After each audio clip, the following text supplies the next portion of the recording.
What is going on, YouTube? This is Matt Faircloth, and I am grateful that you guys are here. And I want to wish you guys, if you guys are just joining me live, happy 4th of July weekend. So this is our Mentorship Monday program. And the Mentorship Monday program goes down like this.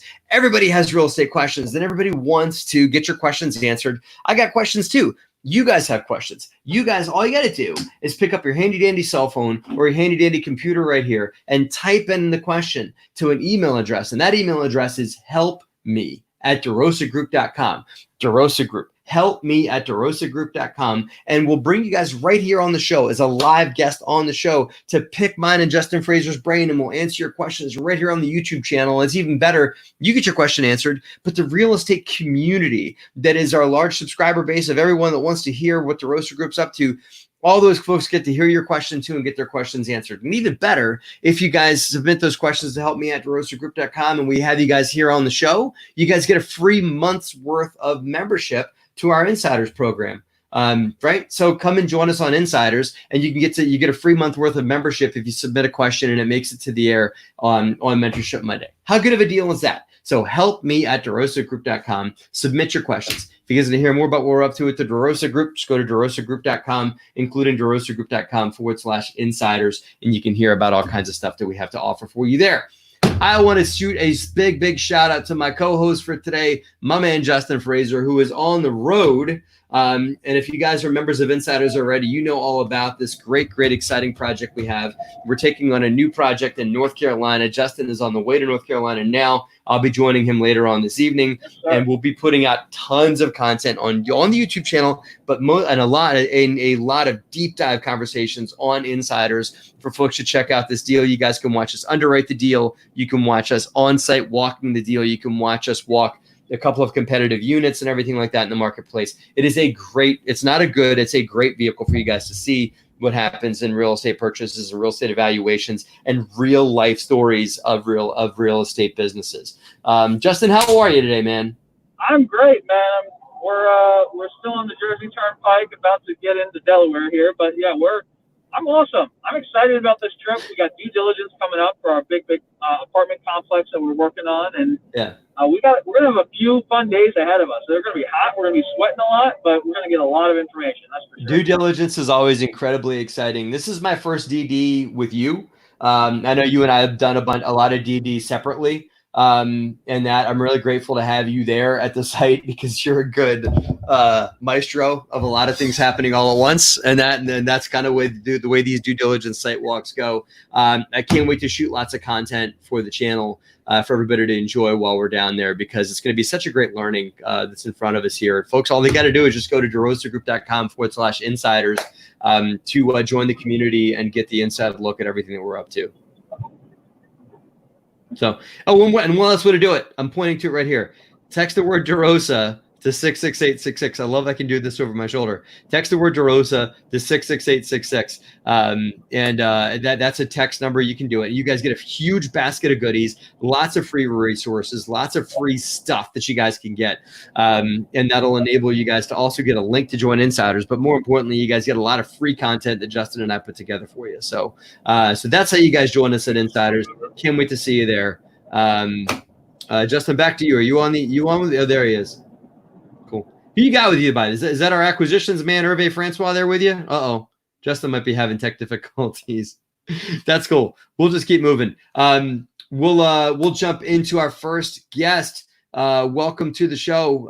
Who do we have here? I believe it's another Justin. I'm double Justin. I got Justin in stereo today.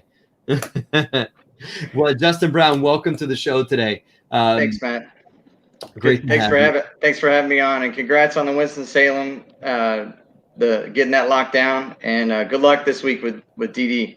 Cool. Thank you, man. I'm glad. And I know you've been and Justin already is a member of Insiders, which is cool. If you're already a member of the Insiders program, which you can. My man Adrian's here on the watching the show on the side here. I know Adrian's a regular contributor to Insiders as well, and you are too, Justin. So I'm really grateful to have you in our community.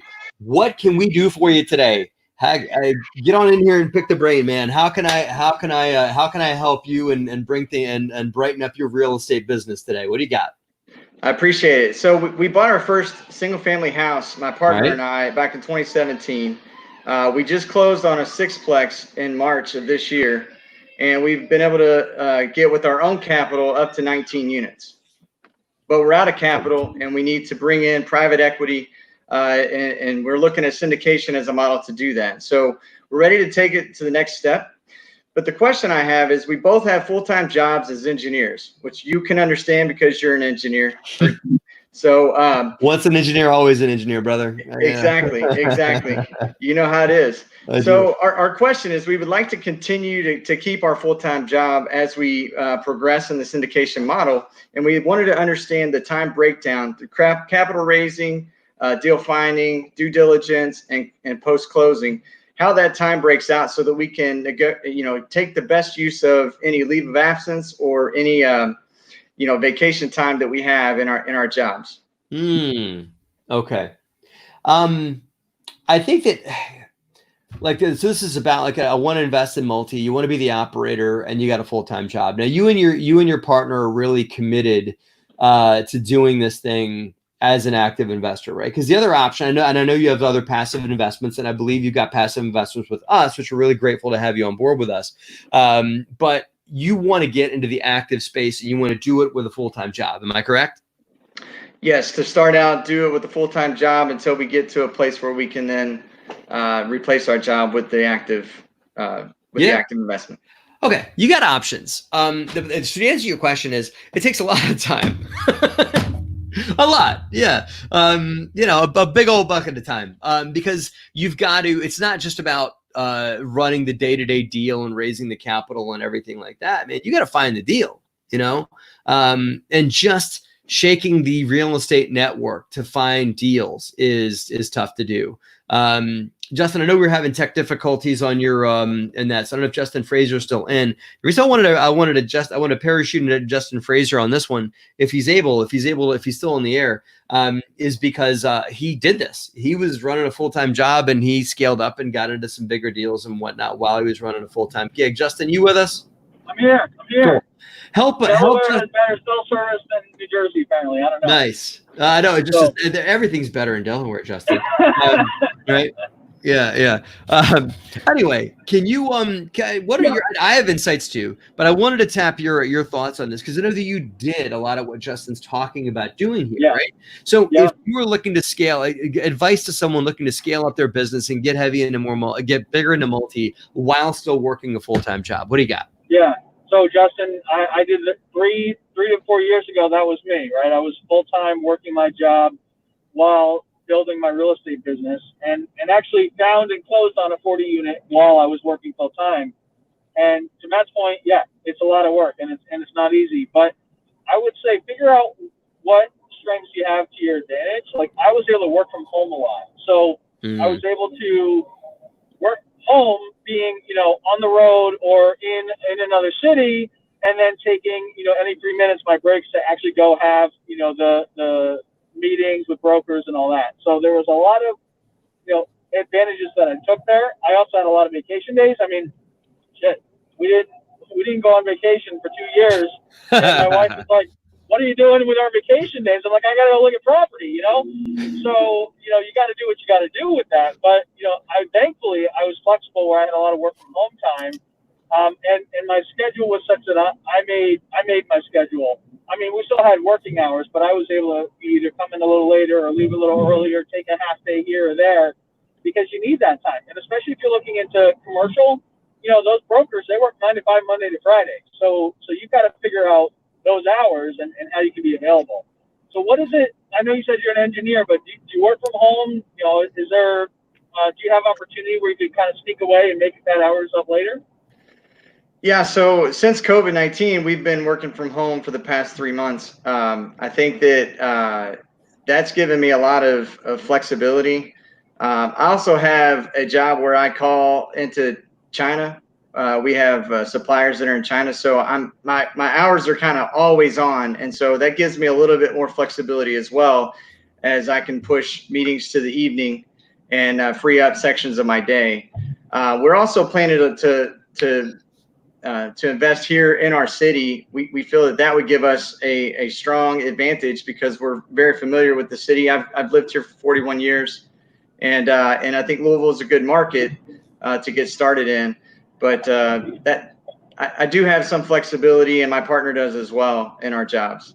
That's great. I mean, so use that to your advantage for sure. The fact that you're in the town you want to invest in is a huge plus. The fact that you can adjust your schedule is another big plus. So you'll be able to find the time to get into it. But then, of course, I think your question is more about the ongoing management and how much work is involved. And that's directly related to the team that you have in place. You know, are you going to be running construction yourself if there is construction? Are you going to be out there visiting the property, you know, checking on each unit turn? Or can you use a property management company that you can rely on? Because as you know, we invest out of state. I'm not at our property every single week, but we have teams that we can rely on that are properties in very good hands, and we have to rely on them. So even though you're in the same town, if you have other job responsibilities, you might need to look into property management or bringing on other partners that can do that day to day. Yeah, and that's a great point and something that we're considering. I know, Matt, I've been reading through again your book, Raising Private Capital, and I know you recommend kind of slow growth. Just do a deal that's maybe twice as big as the previous one. So if we did a 6-plex, maybe we should move to a 12-plex. But we feel that, what we've heard is that as you scale up to larger properties, you know, you get more of a team assembled. Whereas some of these smaller ones, it's harder to assemble those teams unless you build it yourself, which is no small feat. Yeah. And so I think one of the things that as a follow-up question would be, would that time be, would it be beneficial for us to scale up to a larger deal if we can raise the capital to do so without going to maybe a 12-plex, but go straight to a 32 or maybe even a 65 where we can get on-site management? Sure. So let me hop in on that one. I think that you want to go the double your portfolio every time you do a deal is really about scaling into your skill set and your comfort level, right? So you and your partner are a few steps ahead because y'all have already done 19 units. And so your comfort level, your skill set is already scaled out. Just so you know, when I got started, I had a lot of onesie twosie small deals that added up to about 30 doors. And then we started buying big stuff. So I realize in retrospect that doubling up every time that you do a deal is a good way to do it. And it's also a simple way to explain, you know, slow growth expansion. But the bottom line is your instincts are correct. You want to go as big as you're comfortable, you know, maybe slightly uncomfortable, a little scared, you know, but big enough to where you're comfortable, you know, growing into it. It doesn't mean that there's a hard and fast law that says that your last was a 6, it must be a 12 or whatever it is. I mean, you know, I think that it's inspiring. You want to go that big, so go for it. The only advice I'll give you on the side is Justin and I have found out the hard way that there's a funny range in properties where you need management, but you can't afford it. If that makes sense, right? And that range we're discovering is somewhere in the say 60 to 90 unit range. So if you're in there, it's going to be this thing where you're going to have so many leases that you need to do and showings that you need to do and maintenance things and stuff like that you're going to want to pay for a site team, but you're not going to have enough revenue coming from your property to pay for a site team. So I would try and stay, because it's something that with mine and Justin's experience, we're still scratching our head trying to figure out how to do it, right? The only real way to do it is with a partial segment of staff, right? That's what we're doing in another property in Lexington, where we're using the site team from another property that's right down the street from it. This is a 48 unit. We're using the site team part-time. So if you can figure out a part-time model for the 60 to 90 units, then you can make that work. But if you can't, then it's going to be, you're going to really laden yourself with a lot of payroll. I know it's kind of a side tangent thing, but that's just, you know, our hands-on advice. Great. 30, 40, 50 units all day long. You can manage offsite and have offsite. I have a 49 unit that runs like a top with offsite management. It's a B asset. So I would look, if you're going to look in that range, I probably would stretch up and look towards B. Because C assets and especially D assets are going to require a lot of attention, a lot of hands-on, a lot of hand-holding, on-site babysitter, if you know what I'm saying, and everything like that. So I probably would not go for the big value, low priced, lower condition asset in what you're looking to do, I probably would stretch up and try and go for a B. Maybe not an A, but try and look for a B. Does that make sense? Yeah, that makes sense. Yeah, okay. Thank you for that. Sure. I agree completely. We have that 40 unit that it really was a D. We're on C right now type property, but it takes more of my energy, honestly, than our 200 unit complexes do. It's crazy. So I would say, if you can figure it out and you have the right team in place, or maybe the right mentors in place, then go to 100 unit, right? Don't even bother with the. There you go. Go big or go home, right? Yeah. Absolutely. Cool. Well, Justin, it's been an honor to have you on the program, and it's been an honor to have you on our team and on the show. And it's good to know you and all that. And I think that us and the DeRosa Insiders team are going to be really excited to see what happens next with Justin Brown and your partner. And that's so we're we love the Louisville market too, so we're really excited to see what you come up with. So. So thank you for being on the show. We hope that you continue to stay a member of Insiders so that you can keep folks there updated with what you're up to. As yet another reason why you guys should join Insiders. Those watching should join Insiders because you can network with people like Justin Brown. And this guy's making it happen. He's doing deals. He's already got 19 under contract. He's looking to do more while he's working. That's the kind of folks y'all want to rub elbows with. And he's a member of Insiders. So if you join Insiders, these are the folks you're going to be hanging with that are part of our community. So let's get to our next guest. Who do we got? Looks like we've got our friend Siobhan. There she is. Hey, Siobhan, how are you today? Hi, I'm great. How are you today, Matt? I'm awesome, man. I'm awesome. I know you and I have talked a few times. You're up to some cool stuff up in upstate New York? Yeah, Hudson Valley, New York, Dutchess County. So it is beautiful here. Home is where the heart is. Yeah, so, I'm going to pay Siobhan a compliment real quick. So Siobhan is an extremely creative investor. You and I talked about some whacked out creativity stuff that you're looking to do that blew my mind. I was like, yeah, that might actually work. I love that, and that. So I'd love to hear offline how that project's going that you and I talked about. But again, Siobhan's going to be part of Insiders because she was awesome enough to submit a question here. So she's going to join us on Insiders. So y'all need to hang out with Siobhan on the Insiders group as well. So Siobhan, what can we do for you today? Well, first, I just want to say thank you to you. I love everything that you and your wife, Liz, have done with the investors community, and your book, Raising Private Capital, is fantastic. I devoured it at the beach. And so I just want to say thank you for that. But what brings me here today? So I have a very deal specific question I'd love some feedback on. So I'm looking to cut my teeth on my first multifamily. And a deal came about, and it's a 4-unit, 4 1-bedrooms plus a existing business, turnkey commercial. It's a restaurant. It's cash flowing. It's been around for about 20 years. So I put out a number, and the owner came back with this particular offer. So he offered, he said, okay, we'll do $850. He'll finance $189,000 towards the down payment. I would need to come up with $70,000. That would get us to 30% of the $850. He'd be willing to finance that down payment for 4 years at 4%, interest only. So and then obviously a balloon payment due at the end of the 48 months. Mm-hmm. I'm a little concerned that it's a bit high because I think that's probably max for market right now. I've spoken to a couple of people, and they're like, yeah, that the market for that particular property is probably between 780 and 850 max. So I do like the owner finance position. I don't necessarily want to come out of pocket $70K. I will find it if I have to, but I don't have it. So that's another added component, is that I'm going to have to find a lender to lend me the $70,000 to get me to 30% down.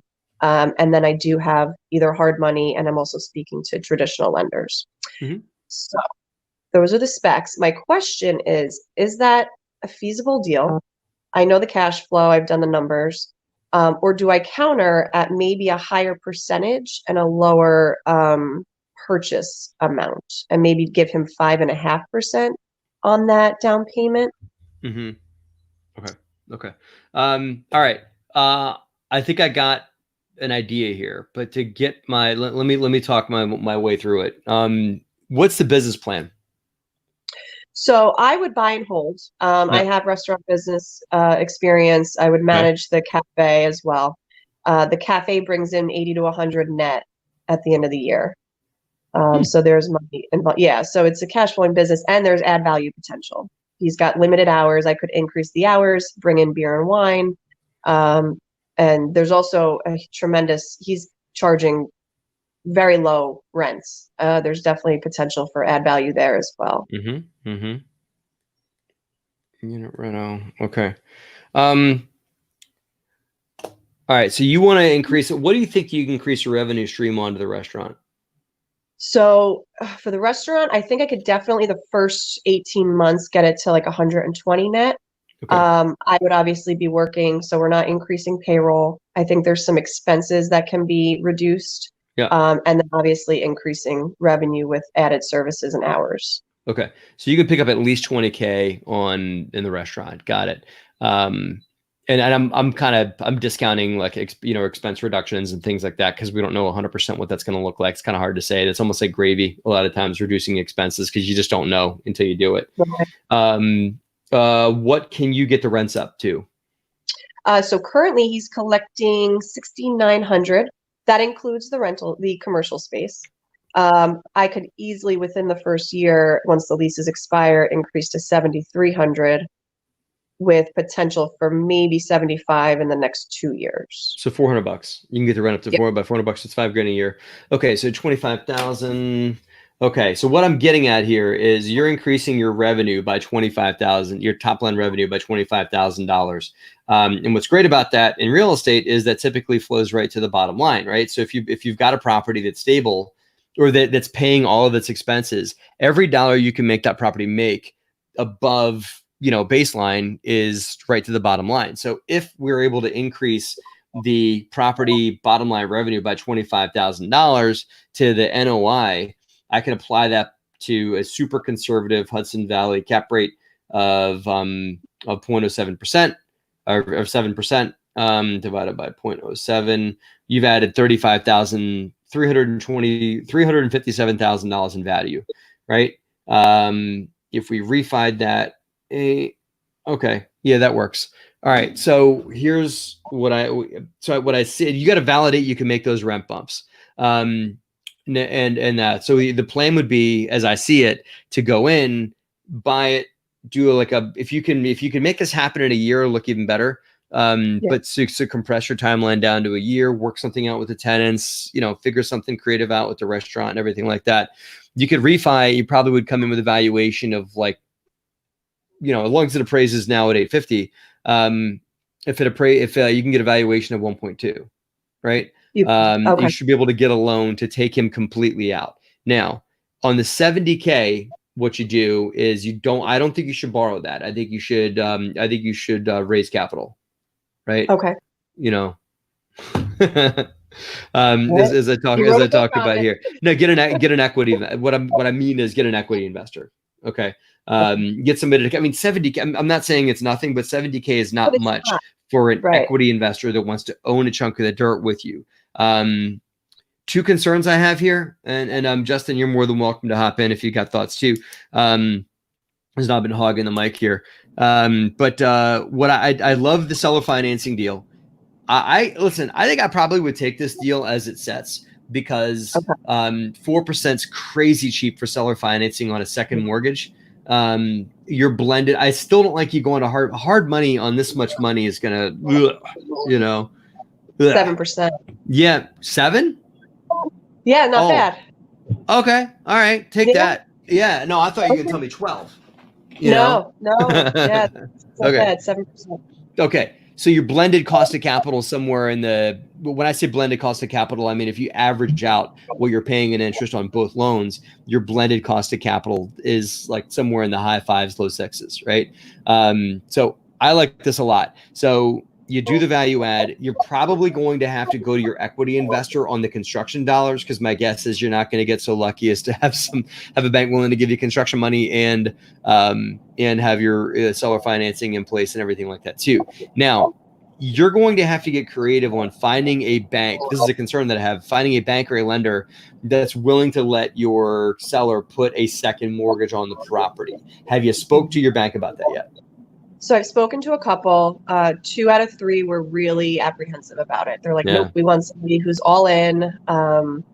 And they didn't love it. So I'm just shopping right now. I'm shopping pretty hard. It's gonna be the biggest So if you problem. don't- Well, I have an Yeah. idea. And I don't know. You said you've been in the restaurant business before, so I'll just ask the question: can he collateralize the restaurant? That's a good question. I can ask him. Yeah. So, look, here's the thing: like, the collateral's not a lien on the real estate, because you can just tell them, listen, I can't get it done. My banks aren't touching this. Now, what you can do is you could put a lien on the business, not a physical, like a lien that shows up on title. But God forbid I don't pay my monthly payments to you or whatever. You can swoop in and take that business back, right? Okay. You would lose that business as an asset that you have, because you're really buying two things here. You're buying a functioning restaurant that makes money, and you're buying a piece of real estate that makes money. You could actually sell these things. You could get that business up and running, which maybe this should be part of your business plan one day, and flip it, get it up and running, get it cash flowing, and then sell it off as a turnkey business. And then it remains your tenant in a property that you own. But the two things are, although they're linked in this sale, they are really two different assets. Does that make sense? It does. Okay. See if he'll collateralize the business. As opposed to doing the seller finance down payment. No, do that. Do that. But he's going to give you 189,000. The only thing is, he's giving you 189 grand on a business. Well, you said that the cafe makes 80 to 100,000 a year. Yeah, that's probably 189 is a good bet on a company that makes it. That's like a 50% or 60%. Right. Well, not you're like a 1.5% valuation. So the business is probably worth more than that. So his collateral is the business. He's still giving you a loan, right? But typically in real estate, the collateral is the real estate. That's why you have a mortgage on your house. There's a lien on your house that says, God forbid you can't pay your mortgage, I now have the right to come and foreclose on that property, right? You can't give that to him in this scenario, right? Your bank is not going to care, because you're not going to have a lien on collateral. Okay. What you're a lien on the property that they're taking collateral on. What you're getting is a lien on the business. You probably could go forward undisclosed on that. You don't need to disclose that to them, because it's not affecting what they have collateral on, which is the real estate. Sorry, I'm using all kinds of real estate. Yeah, I'm using real estate jargon now, but is this all this adding up? It is. I'm just curious how that would have. So if I do collateral on the business, yes, and that would be undisclosed, and then to the bank, right? But then that would maybe take care of. Would I still be getting the 189 seller finance from him? I had an idea. I got another idea. I love it. The wheels are turning. Yeah, that would be the seller finance. Now, here we go, Justin. I'm gonna sweeten it even better. You're gonna draw up 2 contracts. Right. Okay. You're gonna draw up an agreement of sale for the property. You're gonna sell the real estate under one agreement of sale. Then you're going to you're going to buy the business under you're going to buy the real estate under one agreement of sale. And you're going to buy the business under a different agreement of sale. And the numbers are going to add up to 850. But the deal he's going to give you on selling you that business, is going to be valued to the point where, like, he's going to sell it to you for 50K, but he's going to loan you 189,000 on that. So your purchase price on the property is going to drop to 800. Because you've got a $50,000 carve out for buying that business from him. Does that make sense? Okay. Yep. So now you have 189 grand, and he has collateral on a business that business is actually worth a good bit more than 50K, but he's just doing that. He's going to be okay playing a little bit of a shell game here in exchange for getting you the deal that you need. So you're going to put a low valuation on the business, but you're going to take that business purchase out of the agreement. Okay. And it's going to be hard for a bank to understand this anyway.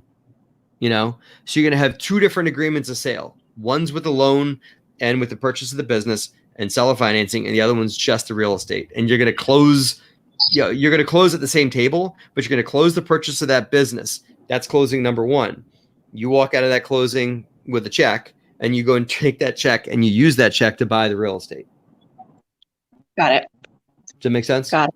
It does. And then he's still in at 189 towards the down payment? Yes. He still And gives that you would reduce 189. my requirement too. Huh? Right? So then I wouldn't be required to come up with that 70K because then the math would be less. No, No, you still need to do it because you're not going to No. have enough cash to buy the real estate still. You still got to bring an investor in. I can't get you out of that. You're still going to have to bring somebody in. And you know what? And you want that, Siobhan, because I can tell you, stuff comes up, man. You know, Sure. I mean, Justin and I can tell you firsthand that when you get involved in stuff like this, there's a lot of moving parts. You're going to need someone that has pockets that they can go to, that you can go to say, hey, I need another 10,000 to renovate some apartments or whatever. So you have an investor that's going to put in 70 in equity, and then you want them to have a certain amount of money on the shelf that you can touch if you need it, right? And like a $50,000 line of credit for the property. And if you have to draw that down, either goes into the deal as a loan or they get more equity if that money has to go in. Got it. Now on that, it does. It makes total sense. And then I don't want to bog you down, but with that investor, now I'm loving this. What would thank you. I knew you would. That 70K, what do you think would be a fair offer as far as equity and percent of the business? Okay. I would try and give them here's an idea. Give them just equity in the real estate. That's number one. You own the business. Okay. That's yours. Okay. I like it. And then they get equity in the real estate. It really, the way that I do when I calculate how much equity I'm going to give somebody, I look at what their true rate of return is going to be. And then I base the equity offer on that. So it's hard for me to shoot from the hip and say, oh yeah, give them 80% or give them 50% or give them 10%. I mean, we did a fix and flip in Philly where I gave the investor 8% on their money and I gave them 12% of profit. That's it. So I got to keep 88% of profit. I came out of my pocket with no money at all. And that investor made 25% on their money. Right? That's a good deal. Right? Yeah. So what you want to do is you want to sit and figure out, like, you know, how well can I do this? Can I, what kind of a return can I generate for this person? And that might end up being like 20, 30%, you know, of equity. You might not have to give them very much. They may want a flat rate of return, so like a pref that they're due, and then plus a percentage of profit above that, which should be fine with you to do. It's almost like you treat them like another lender. And so they get their pref, and then they get, you know, a bump on top. It's like a level of security for investors. Got it. Yeah. There's a little, I've introduced a lot more complexity to this deal by you owning the business and then them partnering in the real estate with you. But if you're willing to untangle this and kind of figure it out, where like, okay, the business is committed to pay X amount of dollars in rent, and you're not going to play favorites. You have to promise, you know, me and this investor that you're not going to play one, you know, you now have two children. You have a restaurant and you got a piece of real estate, and you can't have a favorite child. They have to be the same favorites. Okay. So you can't say, okay, I'm going to give the restaurant a break and charge it $500 a month in rent. You know, you can't do that. No, I would have a commercial lease in place and separate church and state, right? Absolutely. And show the investor you're willing to do that you're willing to even profit as the restaurant does better and better and start increasing its rent. Okay. That'll benefit you on tax day anyway. So, right. Right. I love it. All right, Justin, I've dominated the mic. Give us your fights. Give me your summary thoughts here. What is there left to add? But no, I really love the idea of the preferred return for your investor. I think that by giving them, take that model that Matt just laid out, like an 8% return plus some percent of the profits, you'll be able to find a partner on this that will eat that up, and they'll believe in you and your mission. And you know, you set up how active or not active or involved they're going to be, but you pay them, you know, after you get paid, basically, and be able to put this deal together with really nothing out of your own pocket. It's a really nice deal. Yeah. You're right there, Siobhan. You're right there. How are you funding the renovations? Where is that built? You know, this totally stabilized property. There's no renovations. I mean, it needs there's some deferred maintenance on the roof that'll happen in within 3 to 5 years, but this is turnkey. And so I've been courting this guy for about a year, and he's finally agreed to the seller financing. And I have a meeting with him today at 2. So it's all divided. Yeah. This is a good title for this video today, Justin. Is $1 million no money down deal. You know, I like it. Absolutely. I love creative stuff like this. Sounds like you got a home run here. So I love the way that Matt structured that for you, and I think that's the way to do it. If you guys can't tell, I love this stuff. For those of y'all that are watching, keep bringing these complex deals with hair on it, and me and Justin will help you figure it out. So, Siobhan, thank you. Please keep us in the loop on how things go on Insiders on this deal. I'd love to get some updates, and me and Justin will come up and visit you at your cafe. You know. Yes, lunch will be on me for sure. Nice. Cool. Thank you, guys. Thank you for joining us today, Siobhan. Cool. Justin, this is awesome, man. Really enjoyed this episode. It's really great to have some of the creative juices flowing today. And I love the technology we're in, that you could be doing this while you're driving down the road to go look at a deal with us. And I'm sitting here in my comfy home office, and when we're still able to transform lives to real estate. You know, it's good stuff. Yeah. We love it. We had really great questions today. I love Siobhan's question, and I love the structure that you put together there for her. I think that just goes back to just being creative, separating out the real estate and the business.